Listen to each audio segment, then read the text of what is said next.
तो आप सभी को नमस्ते प्रणाम। मैं आपका अपना ठाकुर प्रखर सिंह और रात के 10 बज चुके हैं और कहानी का जो सिलसिला है वह दस्तूर जारी है।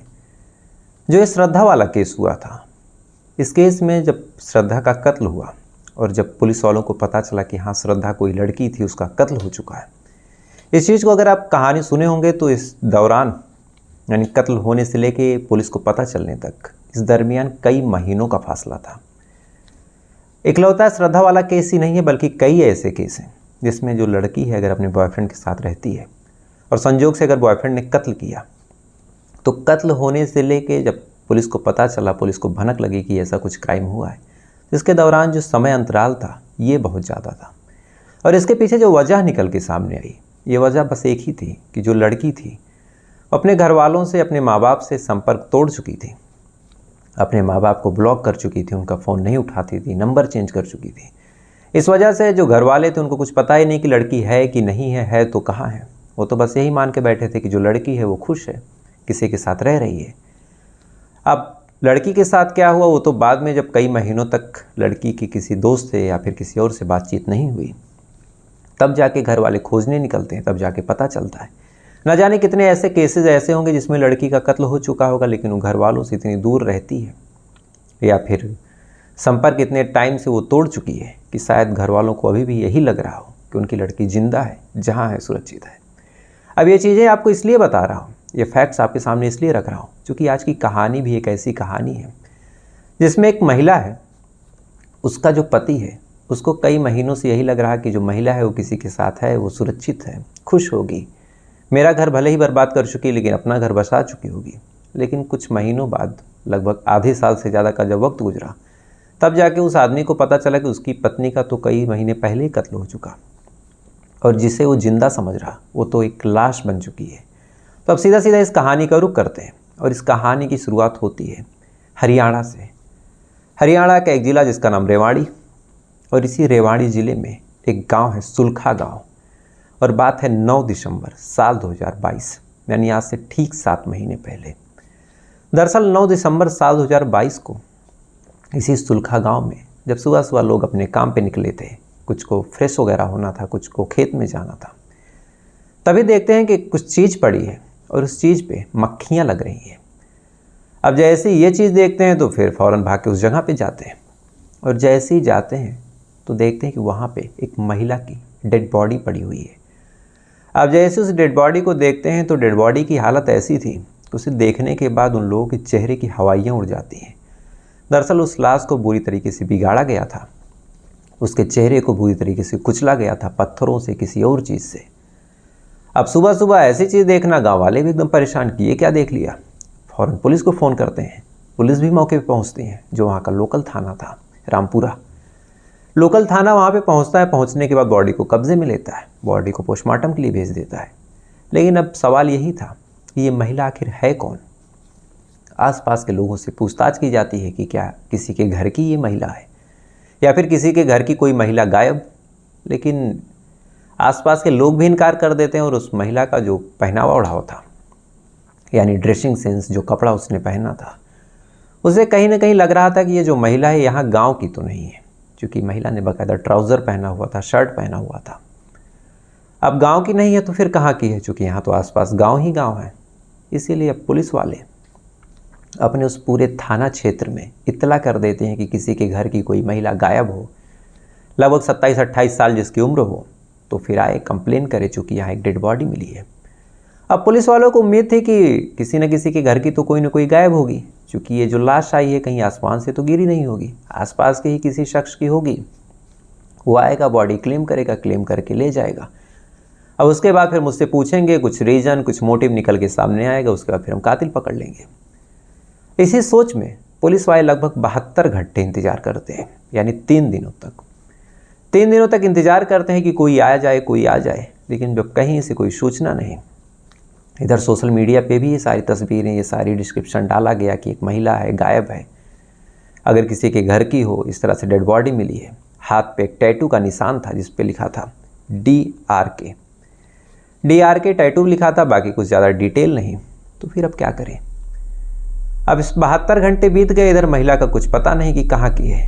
तो फिर अंत में जो पुलिस का रीति रिवाज होता है, कि 72 घंटे से ज़्यादा आप इंतज़ार नहीं कर सकते।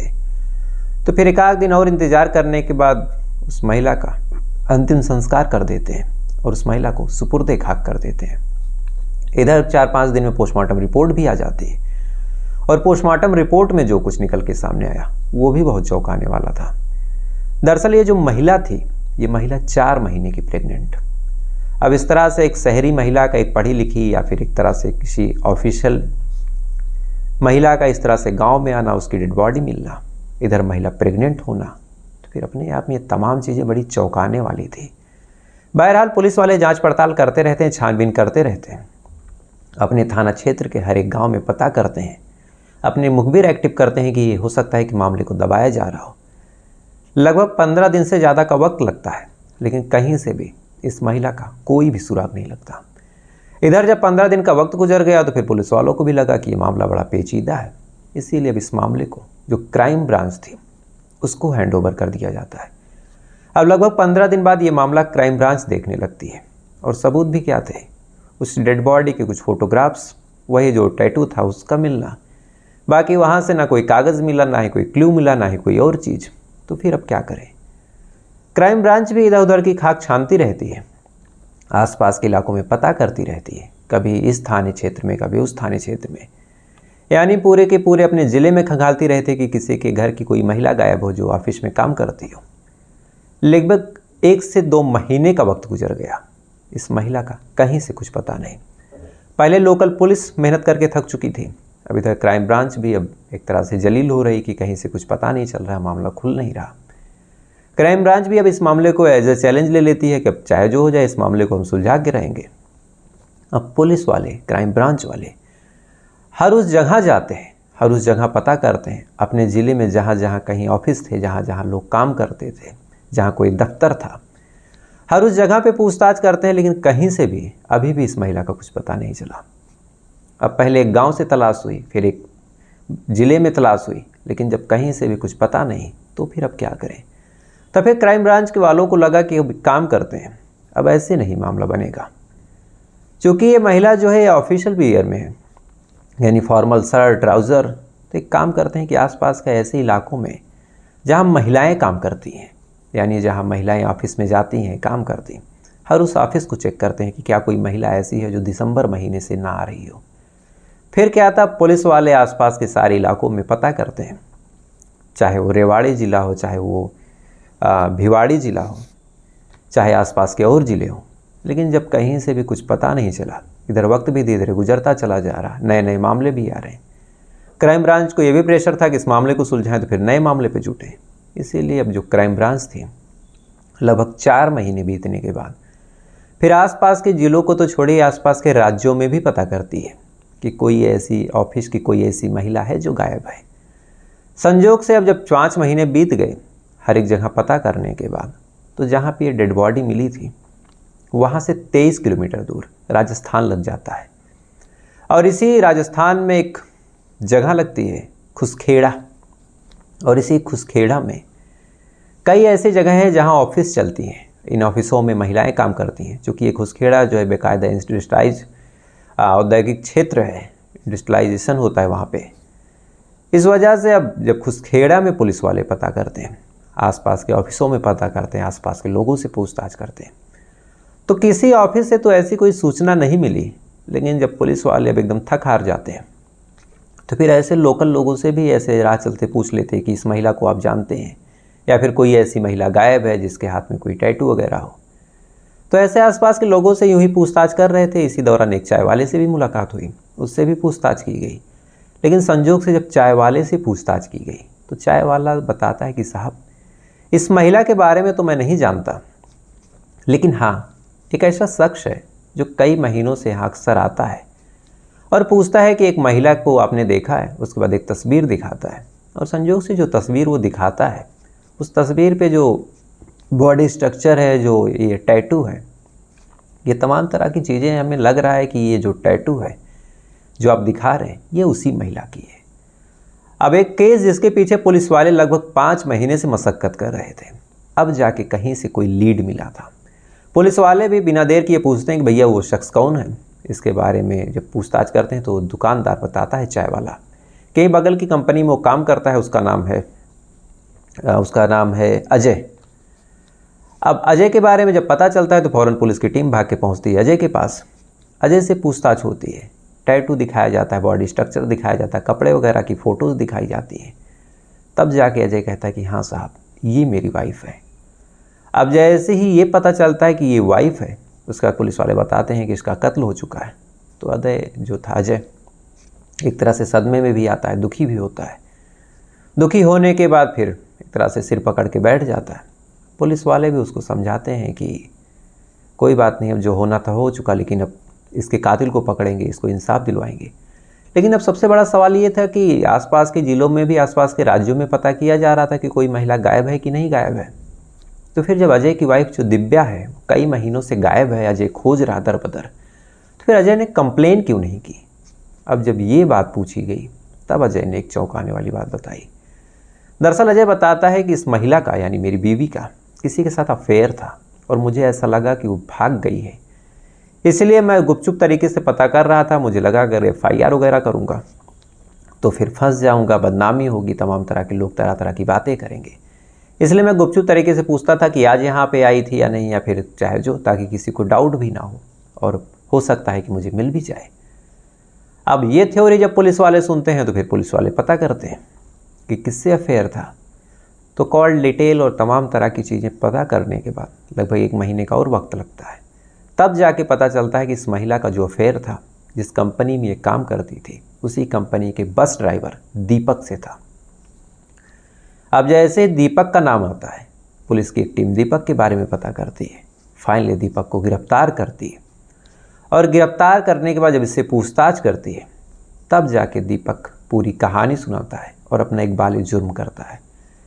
दरअसल जिस कंपनी में ये दिव्या काम करती थी, उसी कंपनी में दीपक बस चलाता था। बस चलाने के दौरान कई बार ऐसा होता कि जो कर्मचारी थे उनको एक जगह से दूसरी जगह पे छोड़ना, उनको लाना ले जाना। तो कई बार ऐसा होता कि सारे लोग अलग अलग साधनों से चले जाते, या फिर कई बार ऐसा होता कि किसी का कोई काम आ जाता। लेकिन ये जो दिव्या थी वो अक्सर उसी बस से जाती, ड्राइवर से, कंडक्टर से बातचीत करती। इधर जब दिव्या की नई नई नौकरी इस कंपनी में लगी तो उसका पति जो था अजय, उससे उसकी अनबन होने लगी। अब जब अनबन होने लगी तो संजोग से ये लोग यूपी के रहने वाले यहाँ पे आके रह रहे थे, राजस्थान के खुसखेड़ा में। तो फिर कोई ऐसा था नहीं जो बाकी और बीच बचाव करता। पति पत्नी है, दोनों के बीच अनबन। और इसी बीच जब इससे दीपक से बातचीत होती है तो बातचीत के दौरान इन दोनों में नज़दीकियाँ बढ़ने लगती हैं। नज़दीकी धीरे धीरे आगे बढ़ती है, दोनों में दोस्ती भी धीरे धीरे आगे बढ़ी और दोनों में प्यार। अब एक कंपनी में काम करने वाली एक महिला अपने ही ड्राइवर से प्यार में पागल हो जाती है। अब प्यार में पागल होते ही इधर ये जो दीपक था वो कुंवारा था। जब देखता है कि महिला मेरी तरफ आकर्षित है तो दीपक को भी लगता है कि चलो मुझे क्या दिक्कत है, अगर ये रिश्ता चाह रहे तो कुछ पैसे की भी जो तंगी है वो उसमें भी ये मदद करेगी, बाकी लड़की एकदम खूबसूरत। फिर क्या था, दीपक भी इसके प्यार को एक्सेप्ट कर लेता है। अब ये दोनों आए दिन घूमने लगे, आए दिन मिलने लगे, एक दूसरे के साथ रहते, एक दूसरे के साथ संबंध बनाते। जैसे जैसे वक्त गुजरा इन दोनों का प्यार इस कदर परवान चढ़ा कि दीपक तो नहीं, लेकिन जो दिव्या थी वो अब दीपक के बिना रह ही नहीं सकती थी। दीपक के प्यार में इस कदर पागल थी कि ना उसने अपने घर वालों के बारे में सोचा, ना अपने पति के बारे में सोचा, और दीपक से ही वो प्रेग्नेंट हो जाती है। अब दीपक से वो प्रेग्नेंट होती है। जैसे जैसे प्रेगनेंसी आगे बढ़ती है, 1-2 महीने बाद इन लोगों को पता चलता है कि ये प्रेग्नेंट। इसके बाद फिर वो दीपक से कहती है कि अब मैं प्रेग्नेंट हूँ और पति से मेरी बनती नहीं है, तो अब वक्त आ गया, अब तुम मुझसे शादी कर लो। जैसे ही ये बात दीपक सुनता है तो दीपक को लगा अभी ये क्या, मैं तो महज मौज मस्ती के लिए था, अभी शादी वगैरह कहाँ से आ गया बीच में। अब कायदे से जिस चीज़ को वो लॉलीपॉप बना के खा रहा था, अब वही उसके गले की हड्डी बन चुकी थी। अब आए दिन ये दिव्या जो है जिद करती कि मुझसे शादी कर लो, मेरे साथ रहो, मैं तुम्हारे साथ रहना चाहती हूँ, तुम्हें अपना पति मान चुकी हूँ। लेकिन अब दीपक इन सब चीज़ों के लिए तैयार नहीं। अब वो क्या करे, अब लगातार वो परेशान होता, लगातार वो दुखी रहता। और एक दिन इसी बारे में उसने अपने दोस्त जो इसी बस का कंडक्टर था, नरेंद्र, उससे डिस्कस करने के बाद कहता है कि यार मैं तो बहुत बुरा फंस गया, इस लड़की से पीछा भी नहीं छूट रहा, और ये लड़की साथ रहेगी तो चूँकि प्रेग्नेंट भी हो चुकी है तो मुझे फंसा भी सकती है। तो फिर क्या करें। तमाम तरह के प्लान बनते हैं और अंत में कहते हैं कि काम करते हैं, अब इसका कत्ल कर देते हैं।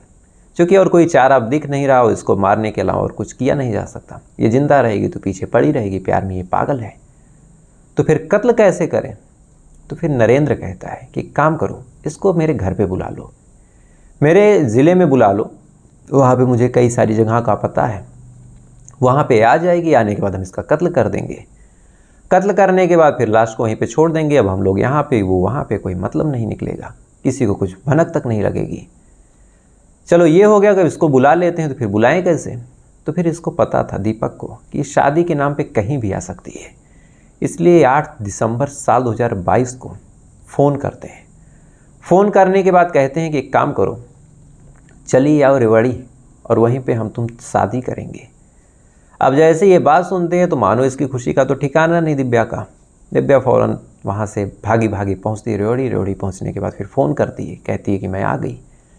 अब जैसे ही कहती है कि मैं आ गई, उसके बाद पूछते हैं कि कहाँ हो। उसके बाद ये दोनों उससे मिलते हैं। मिलने के बाद अब गाड़ी में उसको बैठाते हैं। बैठाने के बाद एक सुनसान जगह पे लेके जाते हैं। जाने के बाद फिर उसका वहाँ पे गला घोट के कत्ल कर देते हैं। अब एक महिला जो इस उम्मीद में आई थी कि यहाँ मुझसे शादी की जाएगी, घर वालों को भी कोई इत्तला नहीं करती है कि मैं कैसे जा रही हूँ, कहाँ जा रही हूँ।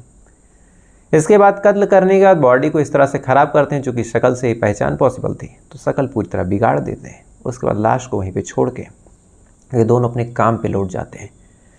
इधर जो पति था अजय, जब उसको पता चला कि ये कहीं चली गई, ये नहीं आ रही, तो फिर इसको पहले से भी भनक था कि इसका अफेयर चल रहा है। और आसपास के लोगों से भी जब इसने पूछताछ की उस कंपनी में कि कहाँ गई, नहीं आ रही, तो सारे लोगों ने बताया कि वो अजय की जो वाइफ है वो दीपक के साथ रिलेशनशिप में थी। तो इस अपमान का कड़वा घूंट उसे इस तरह से लगा कि फिर उसने ना पुलिस कंप्लेन की, न कहीं FIR वगैरह। उसको तो बस यही लगा कि जो मेरी वाइफ है वो भाग गई है और उसके घर पे रह रही होगी और उसी के साथ अब शादीशुदा ज़िंदगी गुजारेगी। तो अब इस मामले में क्या कहें कि कहाँ क्या चीज़ें हो जाती हैं।